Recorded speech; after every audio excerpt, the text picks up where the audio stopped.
Alam nyo po ba yan kung ano yan? Ang tawag po sa amin yan ay pili. Yan. Namitas po ako guys kasi medyo hinog na sila. Yung iba kasi manibal pa lang. Pero may laman na siguro to.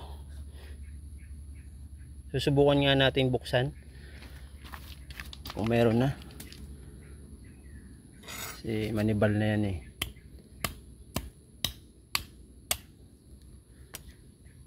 Ito po kasi ay ginagawang pili nuts yan. Yung loob po niyan guys, yan ang ginagawang pili nuts. Ay buo na pala oh, mayroon na palang laman. Okay na. Pwede na palang harbisin lahat. Pitasin ko kaya bukas yung lahat. Kasi isang puno lang to. Madami na nga bunga oh. Marami na pong bunga. Kaya pwede na ubusin yun. Ito guys, yung loob niyan gagawin natin pili nuts. Tapos yung balat nito, yung mga ganitong black na. Ito po yung kinakain, yung balat. Ngayon, ito naman yung pili nuts. Papakita ko sa iyo kung paano ko lutuin 'yan. Baka sabihin niyo hindi alam 'yan. Ang mga taga Bicol, maraming alam na luto 'yan.